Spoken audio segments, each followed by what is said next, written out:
Bonjour mes amis. J'aimerais vous proposer un sondage de 10 questions. C'est un questionnaire qui porte sur le cœur. Il ne s'agit pas que de technicité. Parfois, une infirmière met son doigt ici pour vérifier le pouls. C'est une façon de prendre notre pouls spirituel avec Jésus.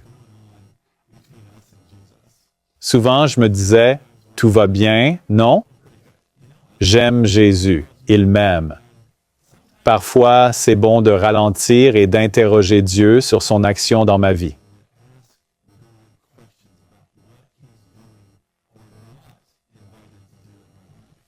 Je vais donc poser ces questions.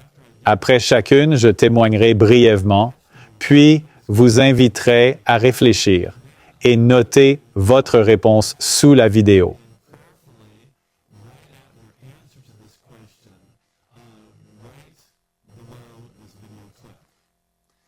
C'est ce qu'on fera pour ces 10 questions. Vous êtes prêts? Voici la première question. Avez-vous soif de plus avec Jésus que ce que vous avez maintenant?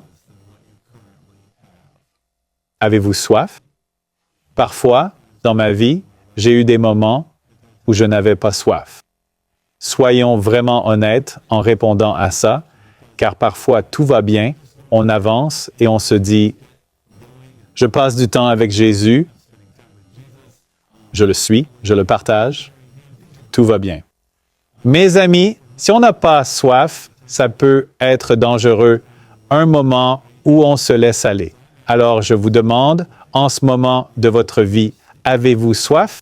Avez-vous soif de plus avec Jésus que ce que vous avez actuellement? Je vous invite à faire une pause et à noter votre réponse en priant. Question numéro 2. Question numéro 2. Êtes-vous en paix concernant votre salut par la grâce et la foi? Quand j'étais petit, je n'avais pas la paix concernant mon salut. En fait, si vous veniez me voir à l'époque, dans mes jeunes années, et me disiez « Donny », car c'est ainsi qu'on m'appelait petit, « Es-tu impatient du retour de Jésus? » J'aurais pu dire « J'aime Jésus, mais aussi, je ne sais pas si je suis impatient ou non. » Pourquoi? Parce que je n'étais pas vraiment en paix avec mon salut. Je ne savais pas si j'étais assez bon. C'est une question qu'on se pose souvent avant de comprendre ce que la Bible dit sur le salut comme un don. Je vous invite maintenant à réfléchir à cette question dans la prière. En ce moment, êtes-vous en paix avec votre salut par la grâce et la foi? Prenez un moment pour écrire votre réponse. Question numéro 3. Passez-vous du temps quotidien, significatif et sans hâte, seul avec Dieu dans sa parole?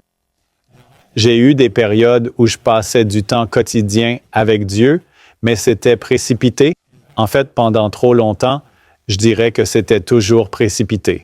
Vous remarquez que je n'ai pas demandé si vous passez 5 minutes ou 3 heures dans la parole. Passez-vous une demi-heure? Non. La question est très, très spécifique. Avez-vous un temps quotidien significatif et sans hâte seul avec Dieu dans sa parole? Et encore une fois, je suis juste très honnête avec vous. Trop souvent, j'aurais dû dire non, car un de ces mots manquait. Parfois, je me précipitais simplement.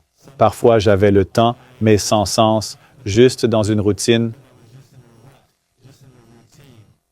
Je vous invite à réfléchir et répondre à cette question dans la prière. Question numéro 4. Avez-vous un temps quotidien, significatif et sans hâte pour prier? Un leader a dit, sans le mot « sans hâte », ce serait plus simple. Mais je prie depuis mon enfance.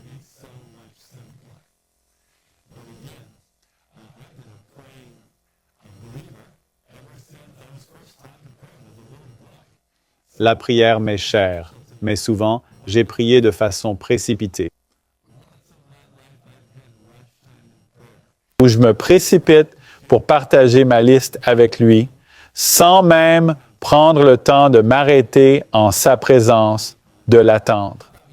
Et vous, quelle est votre réponse? Je vous invite à réfléchir et à répondre en prière. Cinquièmement, vous abandonnez-vous chaque jour à Jésus comme Seigneur de tout ce que vous êtes et avez, y compris votre attitude et vos appareils? Est-ce quelque chose que vous faites quotidiennement? Vous savez, enfant croyant, j'ai compris l'importance de dire « Jésus, je veux que tu vives dans mon cœur ». C'est bien. On veut que Jésus vive dans notre cœur par la foi, par la puissance du Saint-Esprit. Mais s'abandonner quotidiennement à Jésus comme Seigneur de tout, c'est différent et je ne l'ai pas toujours compris. Et bien sûr, là où il y a abandon total, il y a la paix. Et vous, je vous invite à réfléchir et à répondre à cette question sur l'abandon quotidien. Numéro 6, demandez-vous et recevez-vous un baptême frais du Saint-Esprit chaque jour? Notez que je n'ai pas dit « Croyez-vous au Saint-Esprit? » J'espère que vous y croyez. Moi, oui, mais c'est très, très précis. Je demande « Sollicitez-vous et recevez-vous un baptême frais du Saint-Esprit quotidiennement? » Souvent, en lisant les Actes, j'étais fasciné par ce que le Saint-Esprit faisait aux premiers croyants. Je me disais, si seulement j'avais vécu à cette époque. Mais les Actes ne montrent pas que ce qu'il a fait il y a 2000 ans, mais aussi ce qu'il peut faire dans nos vies aujourd'hui.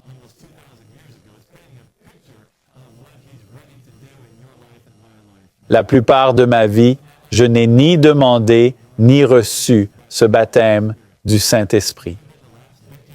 Ce n'est que depuis 10 ans que je commence à comprendre et vivre ce don précieux promis par Jésus. Et vous? Quelle est votre réponse? Je vous laisse un moment pour réfléchir et répondre en prière. Septièmement, aimez-vous votre famille de façon sacrificielle?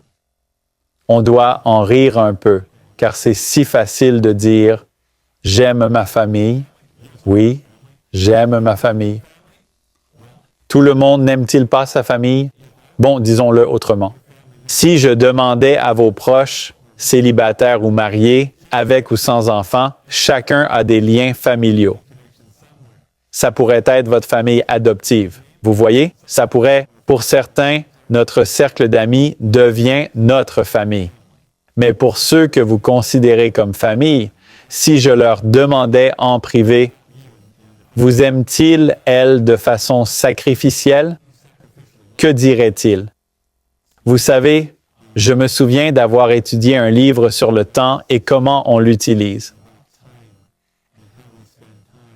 Il disait de remplir des cercles sur ce qui était le plus important. Quand j'ai demandé à ma femme si ma perception de comment je valorisais le temps et la famille correspondait à ce qu'elle voyait, j'ai eu droit à, une petite douche froide, pas parce qu'elle a dit quelque chose de mal, mais elle m'a gentiment fait comprendre que ma réalité ne correspondait pas à ce que ma famille voyait de mon emploi du temps. Alors, je vous demande de faire une pause et d'être honnête. En ce moment, aimez-vous votre famille de manière sacrificielle? Huitièmement, quand vous êtes chez vous, avez-vous un culte familial quotidien avec votre conjoint et ou vos enfants? Donc, que vous soyez célibataire, sans famille proche ou vivant seul, répondez en pensant à ceux qui partagent ou visitent votre foyer. Chez vous, invitez-vous votre famille, celle que vous considérez comme telle, à adorer Jésus-Christ avec vous? Je vous invite à y réfléchir. C'est précieux, mais parfois, quand mes enfants étaient petits, j'allais trop vite. Soudain, le jour se terminait et je réalisais, j'ai raté une occasion. J'ai compris il y a des années que c'est une priorité quotidienne cruciale, mais j'ai dû me le rappeler. Et vous? Que dites-vous du culte familial quotidien chez vous? Je vous laisse y répondre. 9e point, êtes-vous libre de tout ce qui pourrait vous asservir? Êtes-vous libre d'amertume, d'addiction, d'écran, de porno, d'appétits excessifs? Vous voyez l'idée. Je pourrais continuer ainsi. À ce stade de votre vie, êtes-vous vraiment libre? J'ai connu des périodes de grande amertume. Blessé, je m'y accrochais, incapable de lâcher prise. On peut facilement perdre sa liberté. Êtes-vous libre de tout ce qui pourrait vous asservir? Réfléchissez-y en prière. Je vous le dis pour votre bien. La liberté apporte la paix. Même si c'est non, Secours offre un grand espoir aux esclaves.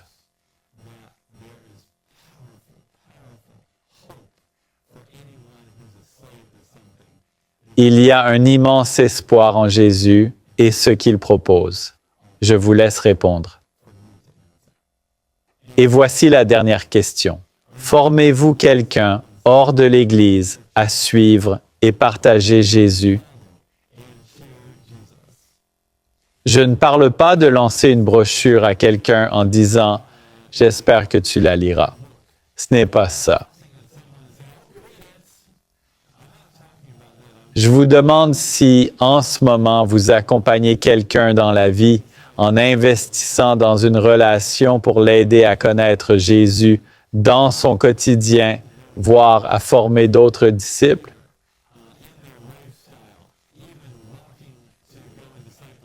Avez-vous ce type d'engagement envers quelqu'un actuellement? Avant que Dieu m'appelle à être disciple et à en former, je partageais des infos sur Jésus sans investir dans des relations pour aider les gens à grandir avec lui.